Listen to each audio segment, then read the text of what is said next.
Alright, y'all. So, there's Lone One Tread here. Alright. Sometimes I have a little bit of a accent or drawl.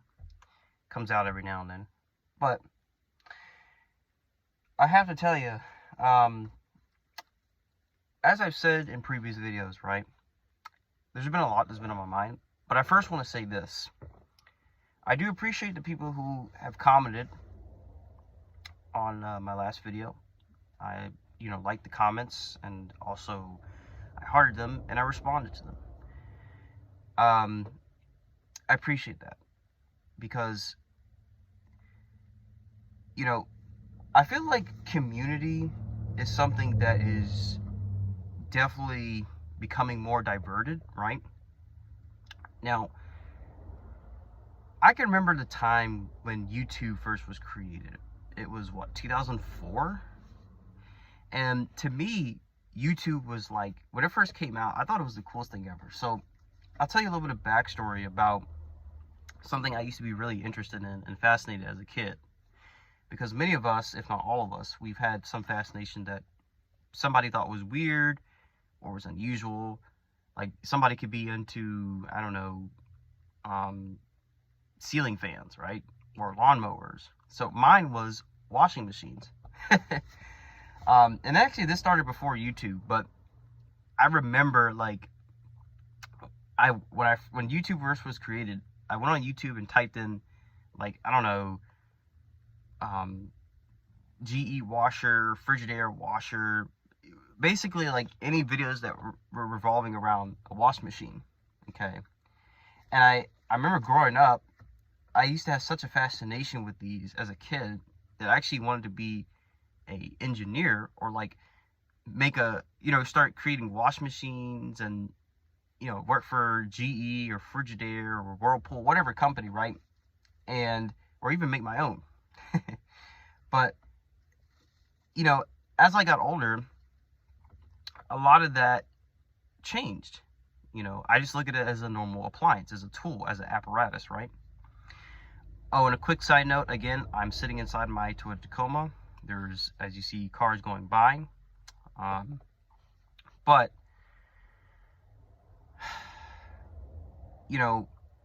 the topic of discussion for today is, how do we find purpose? Or how does purpose find us? Okay? And how does it impact our lives? Well, there's a lot to that. So, I believe that people find purpose based on experiences via childhood, your adolescent years, and also what your parents do, right? Because, see, growing up, my parents, they had their own, lines of work, if you will. My father was in a first responder. And again, this video is unedited. I do not edit the videos. It's raw, uncut. So if I say or like, whatever, it is what it is. It's going in the video, okay? So, he was a first responder, still is. He's going to be retiring, I think, in 2 more years or so. He's been in it for over 25 years, okay? My mom, she's in the medical field. She's been in that, I'm not sure exactly how long, but a pretty long time. I guess right around the time I was born, maybe a little bit before that. I was born in 99, okay? So, growing up, I remember career day, right? When your parents got to come to your school and, your dad or your mom got to show off their career, like they were a doctor or law enforcement officer or firefighter, the typical careers, right, that we look up to as a child, mostly because our parents represented that, right? My dad is a cop, or my mom is a nurse or a doctor or whatever, right?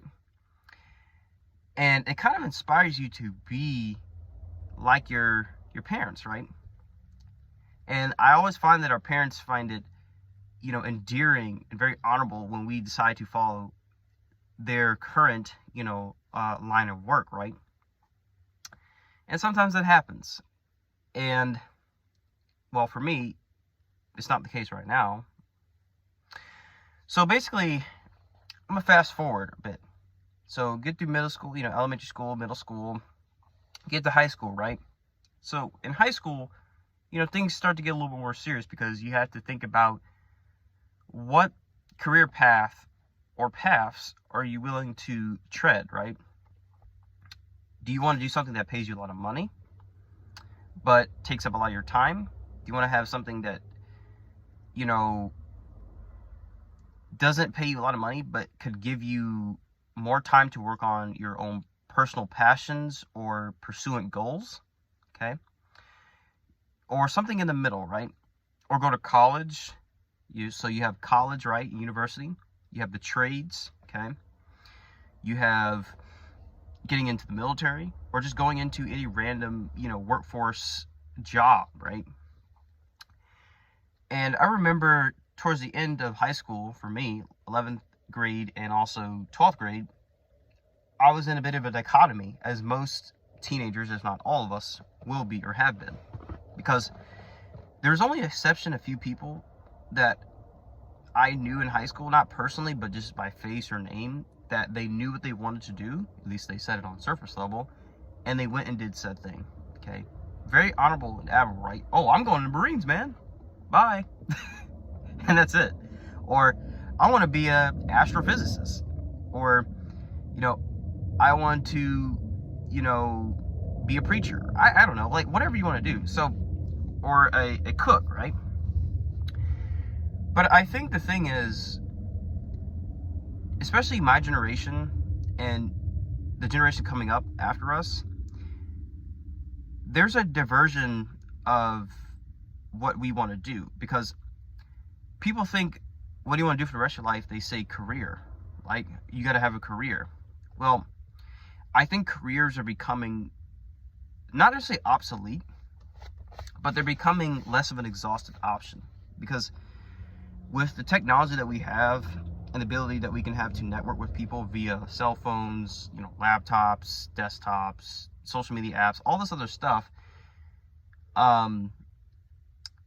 this definitely opens up a avenue or avenues for people that weren't present, say, 20 years ago, or 30, 40, 50, right? And of course, making money, because we all have to make money to be able to pay for rent, mortgage, car note, insurance, taxes, whatever, right? Food. But not everybody is going to be famous. So here's something I want to say, okay? There's a couple questions. How much money do you want to make? What kind of lifestyle do you want to live? What are you willing to sacrifice, right? What type of notoriety do you want? As in, like, what type of person do you want people to know you as? Because, for example, let's just say you own a company. You own a concrete company. You lay concrete. You do driveways and commercial, residential, all that stuff. People will know you as that. Oh, hey, that's Bob. He's the concrete guy in, Chattanooga, Tennessee. Best man around. He'll give you the honest quote. He has the best materials, whatever. So what I'm getting at is, whatever skill or skill sets you have, that's what people are going to know you as. I mean, yes, they're going to respect you as a person, right? Like, you as a person. But if you are able to provide a service to people, and you're doing it at a feasible price or prices, and you're honest, okay, and you don't, pull people's strings, and you're not about just making money, then people are going to see that, and they're going to appreciate that, and they're going to pay for your service and for your time, right? Because you're honest, and you do your work with the intent of leaving a solid impression, right? But I will say this, right? I feel like sometimes it's kind of hard to brand yourself in a way, because not everybody's going to like you, all right? I'm going to say it again. It's kind of hard to brand yourself because not everybody's going to like you. Think of it this way. Let's just say you work at a local grocery store, but you make a customer mad because, you're having a bad day, right? Your attitude came off onto them. You didn't mean to elicit your attitude towards them. You're not mad at them. You're just mad at your situation, right? We've all been there. Guilty. I'm guilty. I'm guilty. You know, we've been mad because we felt like we were down on our luck, right? We couldn't make a payment on something. You know, or we're just in a position of life where we're not available to give people our true, authentic selves, right? A stranger. And we feel like we're the only ones fighting this battle. There's the old saying, we're all in hell, but we're just fighting different demons. And anyone who's honest enough to admit that, like when you get mad at somebody, let's just say, again, you're at work, but you're just having a bad day. You know, some customer had an attitude with you, so now that added to your lack of care for other people's problems or other people in general, right? You don't want to be around nobody. You just want to be secluded. You want to be in isolation. You want to be in solitude. You want to be in the mountains of Tennessee, or I don't know, like you just want to be away from everything, right? Your family. And this is something that I feel that could, for one, make you stronger, but also can hurt you, because when you do wrong to somebody, whether it's intentional or an accident, people always remember and they never forget that interaction with you. So let's just say you fast forward, you start your own company, you know, you start your own, you know, home pressure washing company, right? But you go to this person's address and they remember you. You think they're going to let you do business? You think they're going to let you operate on their home, be on their property, because you were rude to them when you were working at the grocery store? Maybe. I don't know. Depends on if they hold a grudge or not, because some people like to hold grudges and hold you accountable. Now, if you apologize and you're upfront and you said, hey, sir or ma'am, you caught me at a bad day, at a bad time. But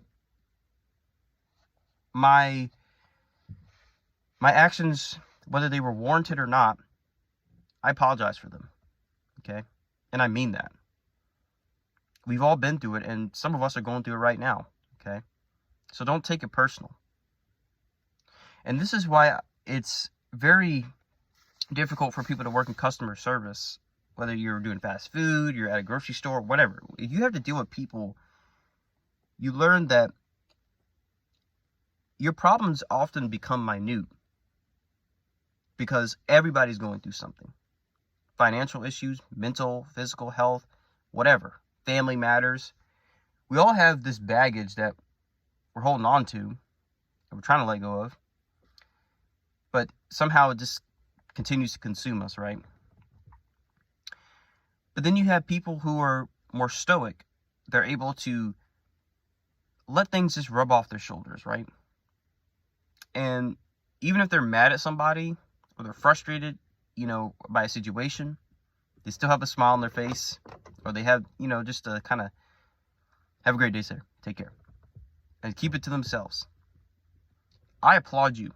I've been trying to do that recently. I really do. I really applaud any man or woman who's like that.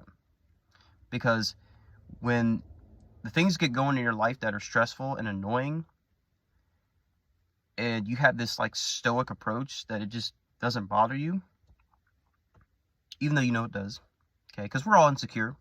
I get it. That is very admirable to me. I admire it very much so, okay? And you also learn you have to pick your battles wisely. You have to be very cautious in how you express yourself to other people when you're going through the times, right? Because they can mistake it for you being upset at them, for your cards that you've been dealt, or that maybe you put yourself into. It could turn into a not very nice confrontation for you and that individual, okay? So, you know, I went off on a little bit of a tangent, but essentially, your career path is going to dictate how people see you. So if you're a law enforcement officer, there's people who like law enforcement. They understand that law, in most ways, is an integral part of society, okay? But there's also people who could abuse said power. Okay? And there's people who, you know, they don't have the integrity or maybe the fortitude or the stoicism to be in some of these positions, okay? And act accordingly. And when people see you in a certain uniform or apparel, they associate you with something.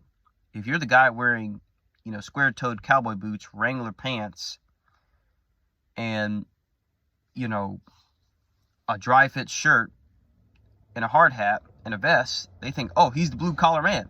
Yeah, that's my boy Jet. He's a blue-collar man. He'll get out there and blazing sun or blistering cold, and he's going to do his work and shut his mouth and get it done because he's got mouths to feed to include his own, right? That's classic. Then you got the guy in the suit and tie.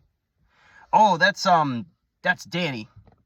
Man, he's a Mongol. He's out there just, he may not have an accent, but he's making business moves. He owns like 20 stores, and he's always on the phone. He never has time for anyone. He's driving a Porsche Panamera. He's got a big old house on the water. He owns 20 car washes. Maybe that equates to that. I don't know. And then you got, an old timer working at Walmart. He's the greeter. As nice as can be. Good man or woman. Yeah, we'll say woman. She's working there. She works because, she needs to pay her bills, but she doesn't want to be in a house alone by herself. She wants to be around people. But then there's also people that treat her with no respect. Why? Not because you're working at Walmart, but because we're so individualistic and we have our own problems to adhere to. So we don't boast a smile. We don't look at people. We don't hold eye contact. We don't say, hey, how you doing today? Nope. Go inside the store, get our stuff, check out, get out. Guilty. Because growing up, I used to be told that just be nice to people, right? But I think the thing is because and I don't want to use my bodily stature as an excuse, but what if I was a bigger man? What if I was like 6'2", okay? 280 pounds of muscle, big beard, right? More a super masculine type look, big broad shoulders, like naturally, right? Maybe I work out a little bit to, enhance it. But I got a stature. How would people perceive me? Well, they perceive me differently than they do now, being 5'7", about 126 pounds, minimal facial hair, and not big broad shoulders or arms, right? So the point of this video is to explain that we all have identities. They're either created by us or somehow they discover us, right? And I think it's safe to say that most of us are going to wear different hats throughout our lives. You're not just going to be known as that one person. You're not just going to be known as military or, construction worker or the doctor or, the person working at Starbucks as a barista. You could be multiple different people. You could be a waiter, but also a songwriter, right? You could be a blue-collar man by day, but a comedian by night, right? So most of us are going to wear different hats. We're going to have many different experiences. We're going to learn a lot about ourselves and about the world and dynamics of people and how to provide value to the world and ourselves. Because here's the deal, guys. You can't help people until you've helped yourself. That's why people aren't nice. When people seem like they're in a mood, it's because they have something going on in their lives. Something that is causing them trauma, pain, grief, resentment. And they feel like they don't want anybody else involved because they could just add to the problem, right? They want to fix it by themselves, in solitude and in confinement.